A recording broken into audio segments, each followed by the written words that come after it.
Terkadang begini ya, seorang hamba itu punya harapan agar dia bisa mendapatkan balasan yang lebih cepat pada waktu dia beramal.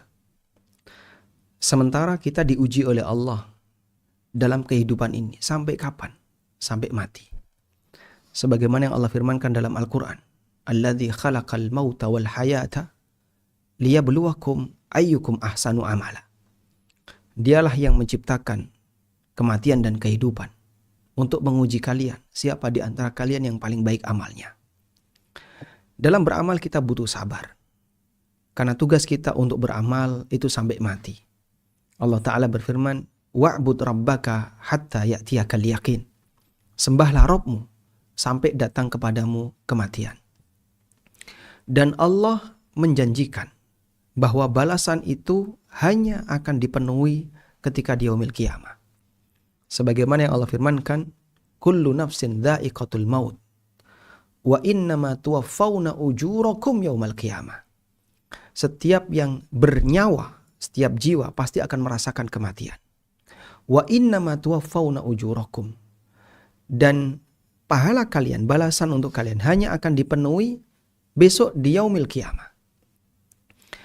Allah janjikan bahwa pemenuhan ganjaran pahala dari amal hamba itu kelak di yaumil qiyamah. Karena itu kalau ada orang yang misalnya merasa, saya sudah rajin sholat, saya rajin puasa, saya rajin tahajud, saya banyak berzikir, saya banyak sholawat, tapi kenapa kehidupan saya tetap susah, tetap sulit? Saya punya banyak masalah, saya punya banyak aneka kasus, baik di keluarga, di lingkungan masyarakat, maupun di tempat yang lain. Anda perlu pahami bahwa belum tentu balasan dari amal baik Anda diberikan oleh Allah ketika di dunia.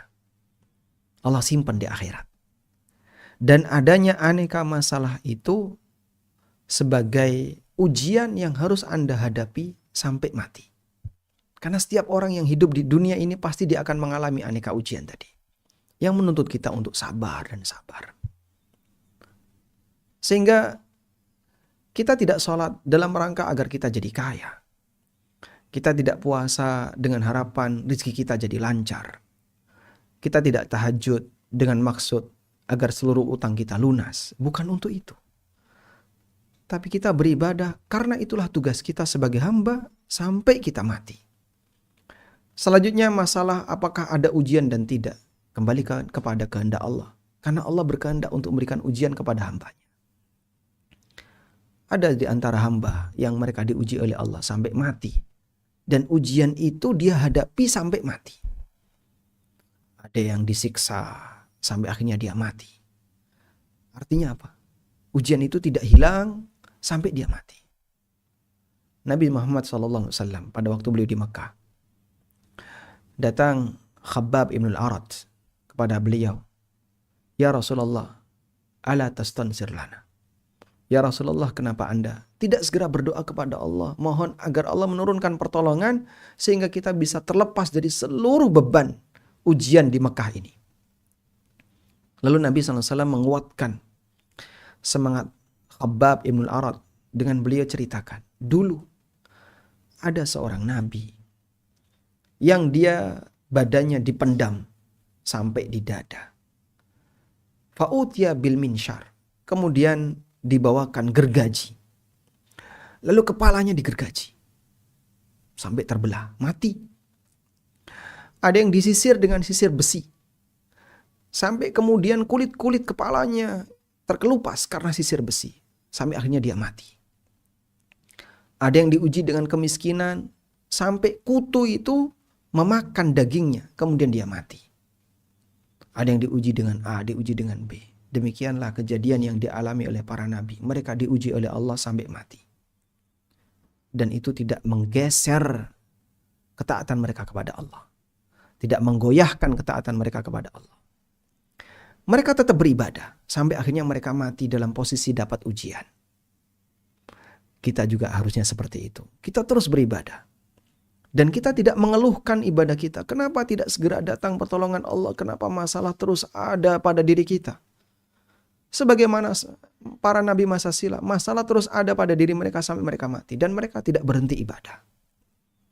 Jangan sampai kita kemudian merasa, saya telah ditinggal oleh Tuhan. Saya ditinggal oleh Allah. Usaha saya, ibadah saya, sholat saya, selama ini yang saya lakukan sia-sia. Kenapa? Karena gak ada hasil. Dari mana Anda tahu kalau itu sia-sia dan gak ada hasil?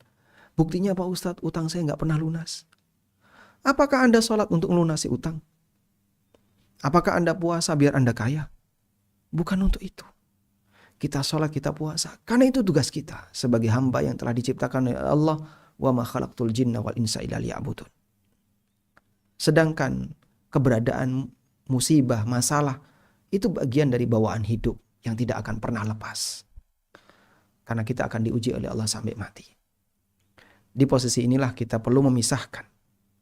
Ini ibadah, ini masalah.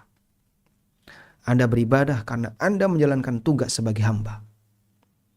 Dan kita berharap semoga dengan ibadah ini Allah memberikan balasan kepada kita. Balasan kebaikan, ibadah kita diterima. Sebagai bekal ketika kita menghadap Allah di akhirat. Di sini ada ujian. Memang ini berat. Dan kita berharap kepada Allah agar ujian ini bisa selesai dengan baik. Dengan cara kita banyak berdoa kepadanya. Keberadaan ujian itulah yang membuat Anda mau berdoa. Karena ketika orang hidupnya selalu nyaman, gak ada ujian, mungkin dia akan lupa kepada Tuhannya. Maka ketika dia dikasih ujian, di saat itulah dia bisa nangis di hadapan Tuhannya. Sambil berdoa, memohon sesuatu, memohon. Sehingga doanya gak putus. Doa itu membuktikan kalau dirinya fakir di hadapan Sang Penciptanya. Dirinya miskin di hadapan Allah Azza wa Jalla. Dengan demikian akan menumbuhkan kedekatan dirinya kepada Sang Penciptanya. Selalu merasa saya butuh. Bagian itu perlu kita pupuk terus. Maka masalah kita adukan kepada Sang Kuasa dalam doa-doa yang kita panjatkan. Sedangkan ibadah kita ikhlaskan. Semoga Sang Kuasa menerimanya. Sehingga nanti bisa kita jadikan sebagai bekal ketika kita menghadapnya besok di yaumil qiyamah. Dan kita berharap semoga kita meninggalkan dunia ini dalam kondisi baik. Dan dalam kondisi kita sudah tidak punya beban. Baik berkaitan dengan urusan agama maupun beban berkaitan dengan urusan sesama hamba. Artinya kita mati tanpa utang. Kita mati tidak punya utang. Kita mati tidak punya sengketa dengan orang. Itu nikmat yang luar biasa. Semoga ini bisa dipahami dengan maksimal. Nah, ikuti Umroh Akbar ketiga bersama Ustadz Aminur Bait dan tim Asatidzah ANB 10 hari 26 September hingga 5 Oktober 2024 dan mendapatkan 2 kali Jumatan. Untuk informasi lengkap hubungi 0812 9090 4331.